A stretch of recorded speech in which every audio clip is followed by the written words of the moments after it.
Hai sahabat-sahabat channel Sabar Talks.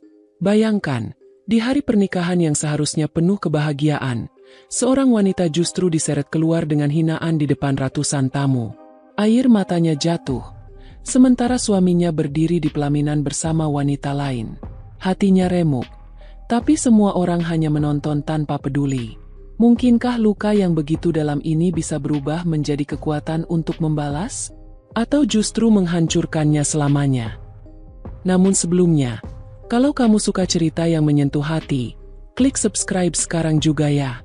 Jangan lupa like videonya, dan tulis di komentar kamu nonton dari mana. Siapa tahu, ada teman satu kota di sini.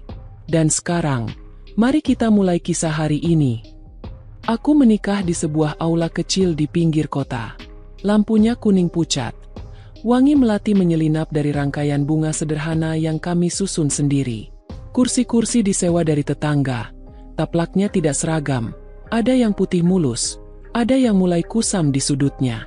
Ibuku menggenggam tanganku sebelum aku duduk di pelaminan. Jemarinya dingin tapi kuat. Ia berbisik agar aku bersabar, agar rumah tangga yang kami mulai hari itu tumbuh dari niat yang baik. Saat musik pelan dari organ tunggal mengalun, aku melihat ibu mertuaku berdiri di dekat pintu masuk. Tudung kepalanya rapi, bibirnya mengatup.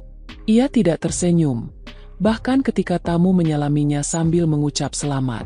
Aku memaksakan senyum dan menunduk hormat saat ia mendekat. Ia membalas dengan anggukan tipis, mata yang menilai dari ujung jilbabku sampai ke ujung sepatu. Di belakangnya, beberapa kerabat berbisik. Aku tidak menangkap kata-katanya, tapi nada itu membuat telingaku panas. Suamiku, Raka, menggenggam tanganku di pelaminan. Genggamannya hangat. Ia menoleh padaku, mencoba mengukir tenang di wajahnya. Kami tertawa kecil ketika kue sederhana yang disediakan panitia miring karena kaki meja tidak rata. Hal-hal kecil seperti ini yang ingin kuingat. Bukan tatapan yang mengiris. Bukan dengus napas panjang mertua saat melihat daftar menu yang lebih banyak lauk rumahan daripada makanan mewah. Malam itu, setelah semua tamu pulang, kami membereskan sisa-sisa pesta. Raka membantu melepas tenda bersama sepupunya, sementara aku dan ibu membereskan wadah-wadah makanan. Ibu mertuaku duduk di kursi paling dekat pintu. Ia tidak berkata apa-apa sampai piring terakhir disusun. Lalu suaranya, datar, muncul di ruang yang sudah sunyi. Ia menanyakan mas kawin yang dianggapnya terlalu sederhana. Ia menyebut keluarga kami tanpa gelar dan tanpa tanah. Ia tidak membentak, tapi setiap kalimatnya seperti timbang yang menghitung nilai seseorang dari apa yang terlihat. Aku menatap lantai agar air mataku tidak jatuh. Raka memotong pembicaraan dan mengajak ibunya pulang. Malam itu ia menepuk kepalaku pelan. Katanya semua akan baik-baik saja. Katanya, ibu hanya butuh waktu. Aku mengangguk, karena itulah satu-satunya jawaban yang bisa kuberikan untuk harapan yang belum tentu ada tempatnya. Hari-hari setelahnya berjalan seperti roda angkut di pasar. Pagi aku bangun sebelum azan subuh, menanak nasi, menyiapkan sarapan, menjemur baju, lalu bergegas ke warung kecil yang kubuka di depan rumah kontrakan kami. Warung itu menjual bumbu dapur, telur, mie instan, beberapa kue titipan tetangga. Tidak banyak, tapi cukup untuk menambah biaya sewa dan listrik. Raka bekerja di bengkel sepupunya. Pulangnya tidak selalu tepat sore, kadang malam, kadang lebih cepat ketika bengkel sepi. Ibu mertuaku sering datang tiba-tiba, kadang di pagi hari, kadang setelah zuhur. Ia berdiri di depan etalase warung, menatap satu persatu barang seperti juri lomba. Ia tidak pernah membeli, hanya menunjuk rak yang menurutnya kotor atau tata letak yang tidak efisien. Ia punya cara istimewa membuatku merasa salah event ketika aku baru selesai mengepel lantai. Suatu siang, ia membawa 2 bahan kue dan menyuruhku membuat bolu gulung yang ia pesan untuk arisan. Aku menyalakan oven kecil, memisahkan telur, menimbang gula. Tangannya menyilang di dada. Bibirnya menyebutkan resep yang pernah ia lihat dari video. Saat bolu itu keluar, kulitnya retak. Ia menghela napas panjang lalu berkata, menantu yang baik adalah yang tidak membuat suami malu. Sore itu Raka pulang lebih lambat. Ketika kukisahkan kunjungan ibunya, Ia mencoba tertawa dan bilang ibunya memang begitu pada semua orang. Ia memelukku beberapa detik lebih lama, lalu melepasku untuk mandi. Aku menyiapkan makan malam dan berharap besok lebih ringan. Harapan-harapan kecil seperti kertas doa yang dilipat, diselipkan di bawah bantal. Ada hari-hari yang terasa ramah. Raka mengantarku berbelanja ke pasar Senin, memilih tomat yang masih segar, menawar bawang merah. Kami pulang sambil bercanda soal pedagang yang marah ketika tahu kami membandingkan harga di lapak sebelah. Kami berhenti di pinggir jalan untuk minum es kelapa muda. Hal-hal kecil seperti ini menjadi pondasi yang menahan retak di dinding rumah tangga kami. Namun retak, meski kecil, tetaplah retak. Tetangga mulai bercerita. Cerita yang tidak kuminta. Cerita yang muncul ketika aku duduk menunggu pembeli, ketika aku menjemur pakaian, ketika aku menyapu halaman. Mereka bicara tentang calon menantu idaman ibu mertuaku, seorang wanita pulang sekolah dari kota lain. Katanya kerja di butik dan pandai bergaul. Mereka menyebutkan nama yang belum pernah kudengar. Mereka menyelipkan pujian-pujian yang kubiarkan lewat tanpa singgah. Aku tersenyum seadanya. Setelah mereka pergi, aku masuk ke dapur dan membiarkan air wastafel mengalir lebih lama dari yang diperlukan. Suatu malam hujan turun. Suaranya deras di atap seng kontrakan. Lampu di ruang tamu kedap-kedip, lalu benar-benar padam. Aku menunggu Raka dengan lilin menyala di meja makan. Jam 9, jam 10, jam 11. Telepon genggamku beberapa kali kubuka, beberapa kali kututup. Ketika pintu akhirnya bergerak, hujan sudah tinggal rintik. Raka masuk dengan jaket basah. Rambutnya lepek menempel dahi. Ia minta maaf. Katanya ada motor mogok di jalan. Katanya harus menunggu derek. Katanya macet. Aku mengangguk. Aku tidak bertanya lebih jauh. Aku menyiapkan sop hangat dan teh manis. Ia makan cepat dan bilang besok harus berangkat lebih pagi. Pagi berikutnya ibu mertuaku datang membawa seplastik buah. Ia menatap meja makan, lalu menatap piring di wastafel yang belum sempat kucuci. Ia menyebut kebiasaan bangun terlalu siang bisa merusak rezeki. Padahal baru pukul 7. Ia bilang menantu yang baik tidak membiarkan suaminya pulang larut lalu masuk rumah yang tidak rapi. Aku menjawab pelan, minta maaf, berjanji akan lebih rapi. Ia tidak melihat mataku, hanya menyapu pandangan ke seluruh ruangan, seperti petugas cek kelayakan yang tengah menunggu catatan pelanggaran. Hari berganti pekan. Aku mulai terbiasa dengan komentar yang datang tanpa aba-aba. Aku mulai terbiasa dengan tatapan yang mengukur. Namun ada satu momen yang menempel seperti bekas luka. Di acara keluarga kecil di rumah mertua, aku datang membawa 2 loyang pastel kentang yang kubuat sejak subuh. Aku ingin menunjukkan niat baik dengan caraku sendiri. Saat kuletakkan di meja, ibu mertuaku menoleh pada kerabatnya dan tertawa kecil. Ia berkata mungkin ini cocok untuk anak-anak kecil di gang kontrakan, tidak untuk tamu keluarga. Beberapa orang tersenyum canggung. Raka berdiri di seberang ruangan dan berpura-pura sibuk mengangkat kursi. Aku mengangkat loyang itu kembali dan menaruhnya di sudut dapur. Ketika semua orang makan, aku membersihkan meja kecil dengan kain lap yang sudah tua. Malam itu, aku tidak menangis. Aku duduk di ruang tamu yang sepi, mendengar jam dinding berdetak. Aku ingat lagi hari akad kami, cincin yang agak longgar karena ukurannya tidak tepat, genggaman Raka yang menguatkan.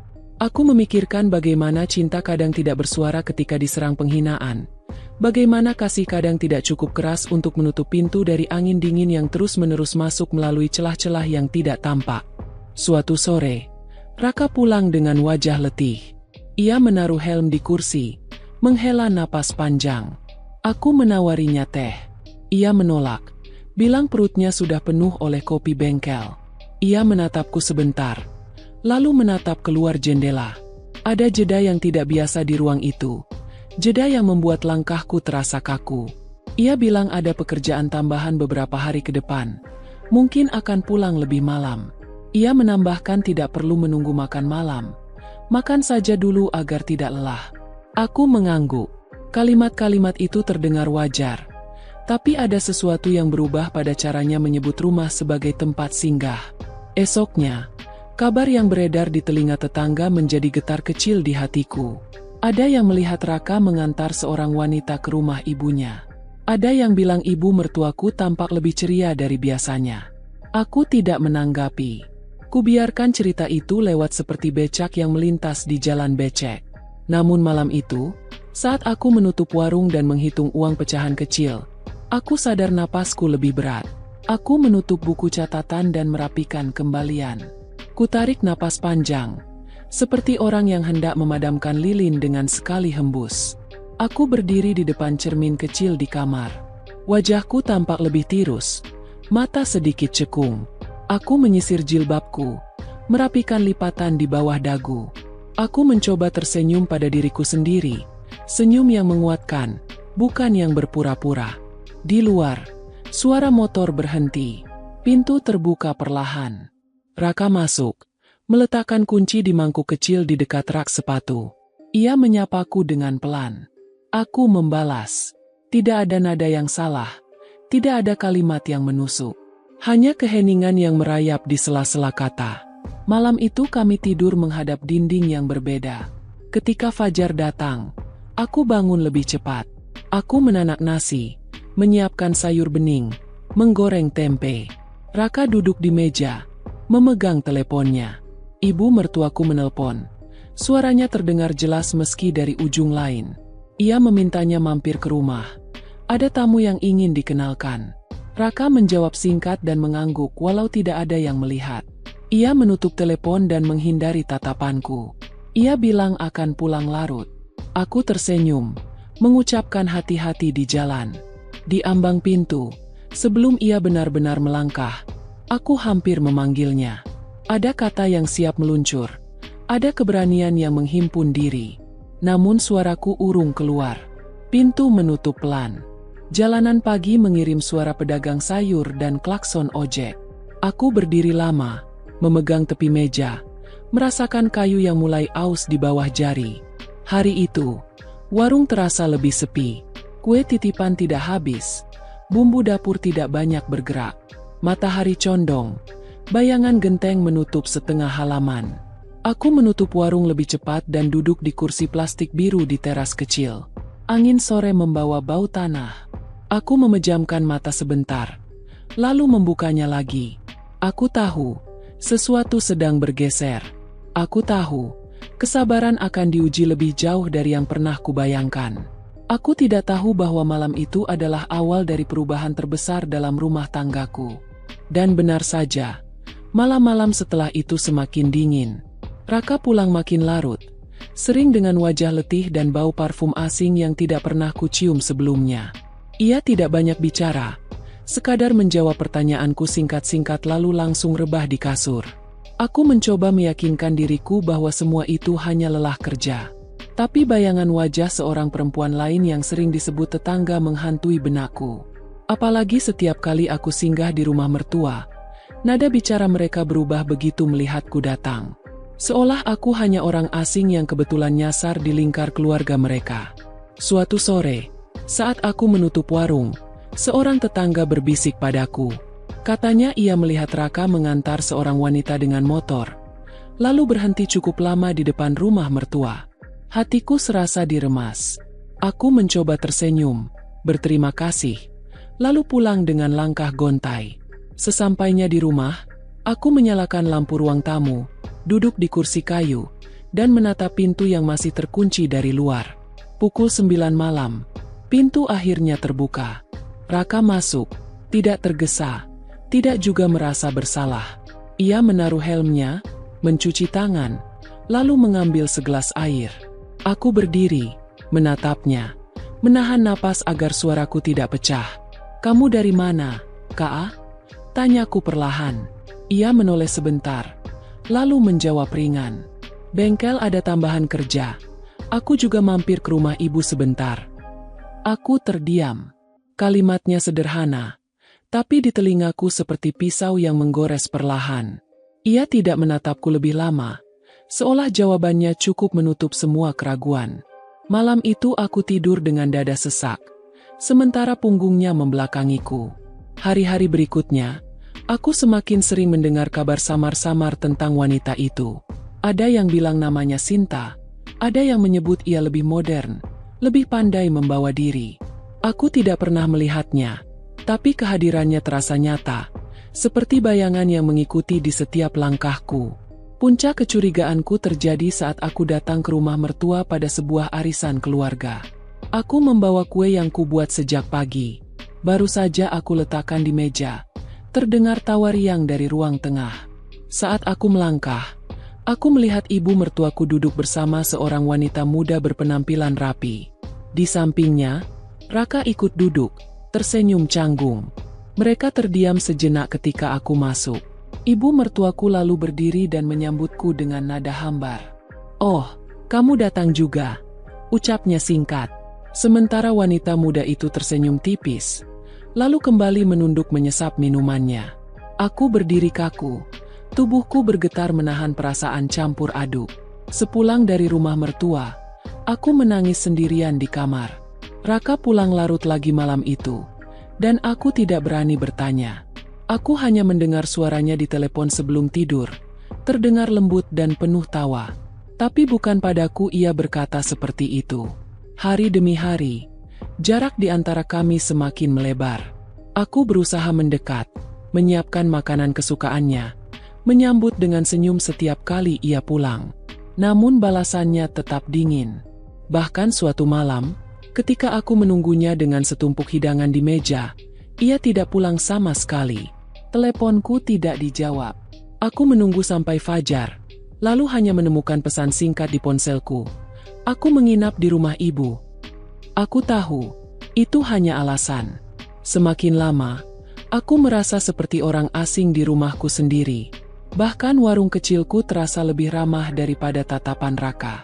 Dan yang paling menyakitkan, aku melihat ibuku sendiri ikut resah setiap kali menatap wajahku yang semakin pucat. Ia berusaha menguatkan dengan doa, tapi aku tahu hatinya ikut remuk. Sampai akhirnya, kabar yang paling kutakuti datang juga.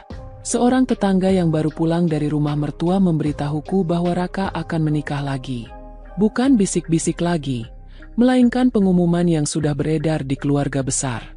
Calon pengantinnya adalah wanita yang selama ini hanya kudengar namanya. Sinta. Dunia seakan runtuh di sekitarku.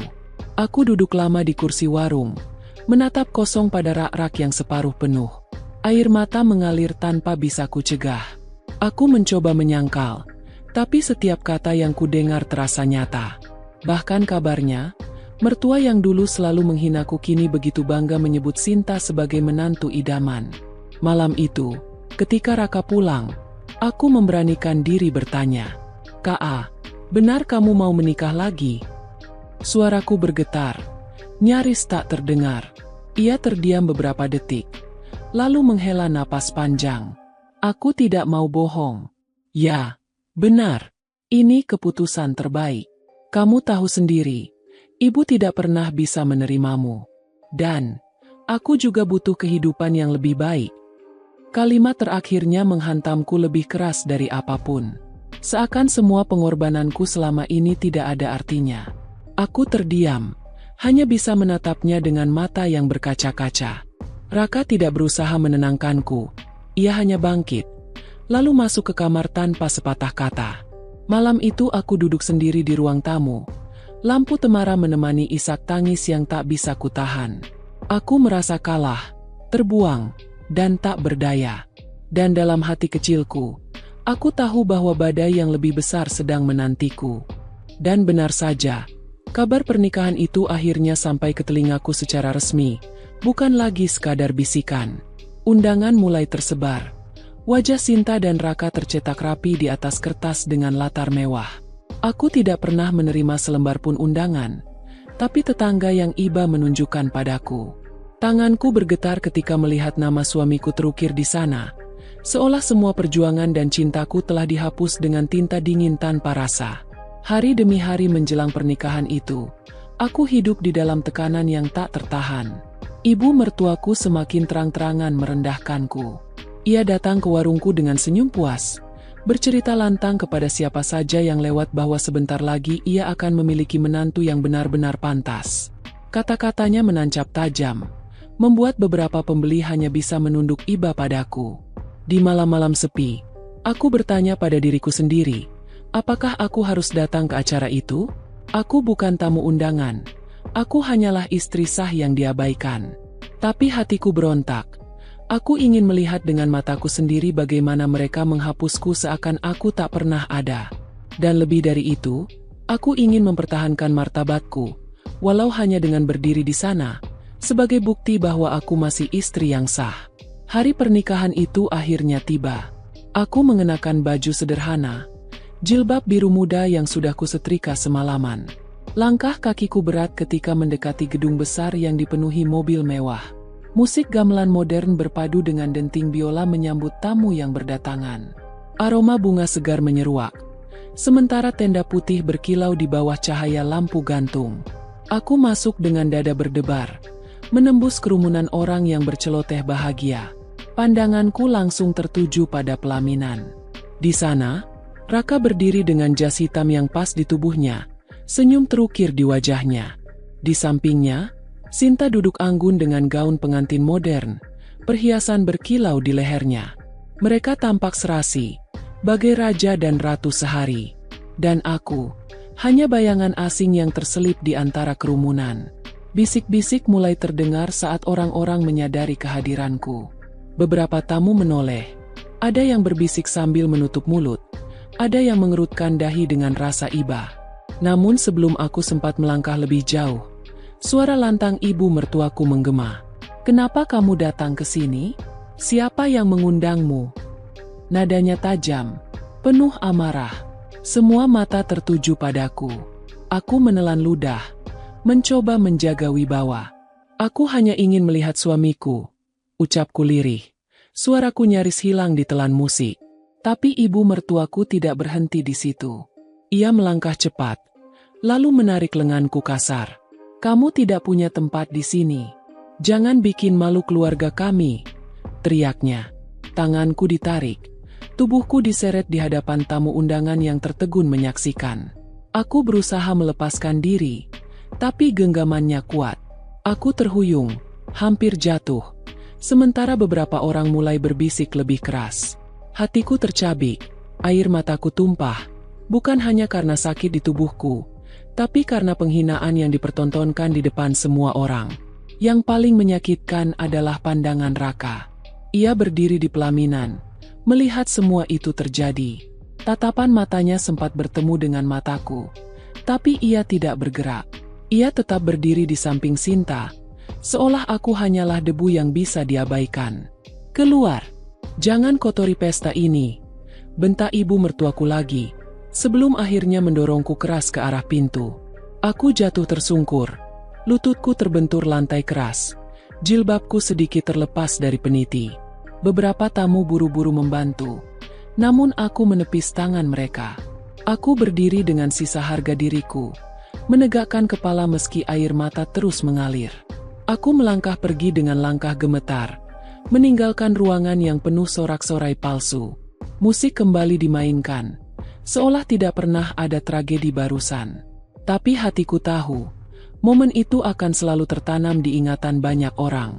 Di luar gedung, hujan turun deras. Aku berjalan tanpa payung, membiarkan air membasahi seluruh tubuhku. Langkahku lambat, tapi setiap tetes hujan menutupi isak tangisku. Malam itu, aku merasa dunia telah menutup semua pintu untukku. Namun di balik kehancuran itu, ada bara kecil yang mulai menyala. Bara dendam, bara tekad untuk membuktikan bahwa aku tidak akan hancur begitu saja. Aku pulang dengan tubuh menggigil, pakaian basah kuyup menempel di kulit. Di dalam kamar kecilku, aku duduk menatap kosong. Air mata bercampur air hujan mengalir, tapi di lubuk hatiku, ada bisikan yang terus terngiang. Aku akan bangkit. Aku akan membuat mereka menyesal telah menyeretku dengan hinaan. Dan malam itu, untuk pertama kalinya aku berjanji pada diriku sendiri, aku tidak akan lagi menjadi wanita yang hanya diam dan menangis. Aku harus bangkit, meski seluruh tubuhku masih gemetar karena dingin dan hatiku masih penuh luka. Aku tahu, kalau aku terus terpuruk, Mereka yang menghinaku akan semakin puas melihatku hancur. Keesokan paginya, aku berdiri di depan cermin dengan wajah sembab, mata bengkak, bibir kering, dan rambut yang kusut karena semalaman tidak tidur. Tapi di balik tatapan mataku yang buram, aku menemukan sesuatu yang berbeda, sebuah tekad baru yang belum pernah kurasakan sebelumnya. Aku merapikan jilbab, menyiramkan air ke wajah, lalu berkata pada diriku sendiri, aku bisa.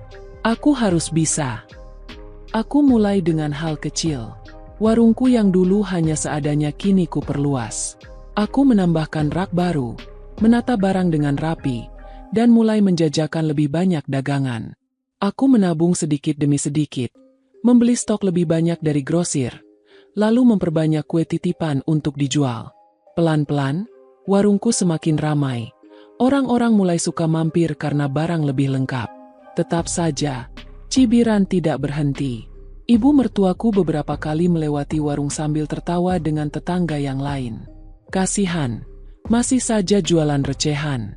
Mana bisa saingi menantu baruku, katanya dengan suara yang dibuat keras agar ku dengar. Aku menggigit bibir, menahan diri untuk tidak membalas. Aku hanya tersenyum pada pembeli yang datang, pura-pura tidak mendengar. Namun, di balik hinaan itu, aku semakin giat bekerja. Dari pagi sampai malam aku terus berusaha. Tubuhku letih tapi hatiku mulai menemukan kekuatan. Aku tidak lagi menunggu Raka pulang, tidak lagi menatap pintu dengan harapan kosong. Aku mulai membangun duniaku sendiri, dunia di mana aku tidak bergantung pada belas kasihan siapapun. Bulan berganti. Aku berhasil menyewa kios kecil di dekat pasar. Dari warung mungil di depan kontrakan, kini aku punya tempat yang lebih besar untuk berjualan sembako. Setiap hari aku berangkat subuh, menata barang, melayani pembeli dengan senyum. Hasilnya cukup untuk menambah modal dan membantu ibuku yang semakin tua. Aku merasa lebih hidup, meski bayangan luka itu tetap ada di hatiku. Sementara itu, kabar tentang rumah tangga Raka dan Sinta mulai berhembus. Orang-orang bercerita bahwa kehidupan mereka tidak seindah yang dipamerkan di pelaminan. Usaha bengkel yang dikelola Raka bangkrut karena dikelola dengan ceroboh. Sinta yang dulu dipuja karena kecantikannya mulai sering berselisih dengan mertua. Ternyata, ibu mertuaku yang dulu menyanjungnya, kini tidak pernah puas dengan apapun yang dilakukannya. Aku hanya mendengar kabar itu sambil tersenyum tipis. Bukan karena senang melihat mereka menderita, tapi karena akhirnya aku tahu, roda kehidupan benar-benar berputar. Suatu hari, saat aku sedang menata barang di kios, seorang tetangga lama datang dan bercerita dengan bersemangat. Kamu tahu, Raka dan istrinya sering bertengkar sekarang. Katanya Sinta boros sekali, suka belanja barang-barang mahal, sementara usaha suamimu makin terpuruk. Aku mendengarkan dengan tenang, sekadar mengangguk. Aku tidak ingin larut dalam gosip, tapi dalam hati aku merasa ada keadilan yang mulai diturunkan Tuhan untukku. Waktu terus berjalan. Kehidupan baruku semakin kokoh. Aku memperkerjakan 2 orang karyawan untuk membantuku di kios. Aku juga mulai mengikuti pelatihan usaha kecil dari pemerintah, belajar cara mengelola keuangan, bahkan belajar pemasaran lewat media sosial. Aku tidak pernah menyangka sebelumnya, seorang perempuan yang dulu hanya menangis karena diseret keluar dari pernikahan, kini bisa berdiri tegak sebagai pengusaha kecil yang mandiri. Tapi, cobaan tidak berhenti di situ. Suatu malam, aku mendapat kabar bahwa ibu mertuaku sakit keras. Ia terbaring di rumah, lemah, dan tidak ada yang merawatnya dengan baik. Sinta sibuk dengan kehidupannya sendiri, sementara Raka sibuk mengurus utang yang menumpuk. Beberapa tetangga datang padaku, meminta aku menjenguknya. Aku terdiam lama. Bagian dari diriku ingin menolak. Teringat kembali bagaimana ia menyeretku keluar dengan hinaan di hadapan semua orang. Tapi bagian lain dari hatiku berkata, aku harus tetap datang, bukan untuknya, melainkan untuk membuktikan bahwa aku lebih kuat daripada kebencian yang ia tanamkan padaku. Keesokan harinya aku pergi. Rumah itu masih sama, hanya saja kini lebih sepi. Aku masuk ke kamar, melihat ibu mertuaku terbaring pucat dengan tubuh kurus. Matanya setengah terbuka, menatapku dengan pandangan yang sulit kuartikan. Ia mencoba bicara, tapi suaranya parau. Kamu masih ingat aku? Aku menarik kursi, duduk di sampingnya, lalu menjawab tenang. Bagaimana mungkin aku lupa? Air mata menetes dari sudut matanya. Tangannya yang lemah mencoba meraihku, tapi aku tidak menggenggamnya. Aku hanya duduk, memandanginya tanpa kata. Dalam hatiku, ada perasaan getir bercampur kasihan. Aku tahu, inilah hukum kehidupan. Orang yang dulu menghinaku kini terbaring lemah tanpa daya. Sementara aku yang dulu mereka seret kini bisa berdiri tegak. Malam itu, aku pulang dengan dada campur aduk. Aku tidak berniat membalas dendam dengan cara menyakiti. Tapi aku juga tidak berniat memberikan segalanya kembali. Bagiku, cukup melihat mereka merasakan apa yang dulu mereka lakukan padaku. Itu sudah menjadi keadilan yang sesungguhnya. Dan sejak hari itu, aku semakin yakin, luka yang dulu hampir menghancurkanku kini telah menjadi kekuatanku. Aku tidak lagi menjadi korban. Aku adalah penyintas. Seorang perempuan yang berhasil bangkit dari penghinaan paling dalam. Namun, aku tahu kisah ini belum berakhir. Karena roda yang berputar belum sepenuhnya berhenti. Dan masih ada bab baru yang menungguku menghadapi penyesalan terakhir dari mereka yang pernah merobek hatiku. Dan benar saja, kabar itu akhirnya datang. Kabar yang membuatku terdiam lama, menatap kosong ke arah pintu kiosku yang baru saja ditutup. Seorang tetangga yang dulu sering membelaku datang tergopoh. Wajahnya serius. Raka datang mencarimu. Katanya dia butuh bicara. Penting sekali. Hatiku bergetar. Nama itu masih memiliki ruang di hatiku. Meski kini lebih banyak berisi luka. Aku menghela napas panjang. Mencoba menenangkan diri. Malam itu, saat bulan separuh menggantung di langit, Raka benar-benar muncul di depan kiosku. Tubuhnya lebih kurus. Wajahnya kuyu. Matanya cekung. Tidak ada lagi wibawa seorang pria yang dulu berdiri tegak di pelaminan bersama wanita pilihannya. Boleh aku bicara sebentar? Suaranya lirih, hampir tak terdengar. Aku menatapnya lama. Semua kenangan buruk berputar di kepalaku. Malam aku diusir dari pernikahannya. Wajahnya yang diam tak membelaku, dan air mataku yang jatuh bersama hujan. Tapi aku memilih membiarkannya bicara. Kehidupan kami hancur. Katanya dengan suara bergetar. Bengkel sudah tutup. Utang menumpuk. Sinta, dia pergi, meninggalkan aku begitu saja. Ibu sakit, dan aku tidak punya siapa-siapa. Aku tahu aku salah besar. Aku tahu aku melukaimu lebih dari siapapun. Tapi, bisakah kamu membantu? Aku terdiam. Rasanya ingin tertawa, tapi air mata menahan di pelupuk. Aku ingat betul, dulu aku merendahkan diriku demi mempertahankan rumah tangga. Aku bertahan meski dihina, diseret, dipermalukan. Dan kini, pria yang membuatku jatuh sedalam-dalamnya datang dengan wajah penuh penyesalan. Aku menatapnya tajam. Kamu ingat, K.A., malam di mana ibumu menyeretku keluar dari pelaminanmu? Kamu berdiri di samping wanita itu, melihatku dipermalukan, tapi kamu hanya diam. Kamu memilih mereka, bukan aku. Dan sekarang, ketika semuanya hancur, kamu datang mencariku? Untuk apa? Apakah kamu pikir aku masih wanita bodoh yang akan berlutut menangis di kakimu? Raka menunduk. Air matanya jatuh ke lantai. Aku menyesal. Aku benar-benar menyesal. Aku tidak tahu apa yang ada di kepalaku dulu. Aku buta oleh restu ibu. Aku buta oleh janji-janji Sinta. Aku kehilanganmu, dan itu kesalahanku yang tak bisa kuperbaiki. Aku menarik napas panjang.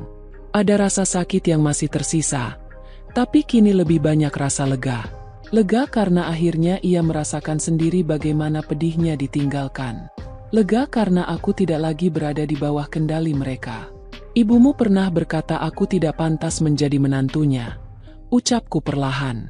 Ia menyeretku, menghinaku, membuangku seolah aku sampah. Tapi lihatlah sekarang, K.A., hidupku memang tidak sempurna. Tapi aku berdiri di sini dengan usahaku sendiri. Aku bisa makan dari keringatku. Aku bisa menafkahi ibuku. Sementara kalian? Hidup kalian justru runtuh karena kesombongan yang kalian banggakan. Raka terisak, mencoba menyentuh tanganku, tapi aku mundur selangkah. Jangan, kamu datang terlambat. Penyesalanmu bukan lagi urusanku. Beberapa hari kemudian, aku mendapat kabar bahwa ibu mertuaku ingin menemuiku. Aku sempat ragu, tapi akhirnya aku datang. Rumah itu kini tampak lusuh, jauh dari megahnya dulu. Aku masuk ke kamar, melihatnya terbaring lemah. Matanya berkaca-kaca saat melihatku. Maafkan aku. Suaranya parau, hampir tak terdengar. Aku salah menilai. Aku buta oleh gengsi, oleh dunia. Kau menantu yang terbaik. Tapi aku menutup mata. Lihatlah, aku sekarang tak punya siapa-siapa. Aku berdiri di samping ranjang, menatapnya dengan hati yang penuh perasaan bercampur. Aku ingin berkata banyak hal, ingin meluapkan semua sakit hati, tapi kata-kata itu hanya tersangkut di tenggorokan. Yang keluar hanyalah kalimat singkat, tegas, tanpa emosi. Aku sudah memaafkanmu, tapi ingatlah, luka yang kau beri padaku tidak pernah hilang. Kau mungkin menyesal, tapi penyesalan itu hanya milikmu. Aku tidak akan kembali pada masa lalu. Air matanya jatuh, dan aku berbalik meninggalkannya tanpa menoleh lagi. Sejak hari itu, aku benar-benar menutup lembaran lama. Aku terus melangkah maju, membesarkan usahaku, hidup dengan tenang bersama ibuku. Sementara Raka dan ibunya, mereka terjebak dalam bayang-bayang penyesalan yang tiada akhir. Dan setiap kali aku menatap langit malam, aku tersenyum pahit. Aku tidak pernah meminta balas dendam, tapi hidup telah mengatur semuanya dengan cara yang paling adil. Mereka pernah menyeretku keluar dengan hinaan,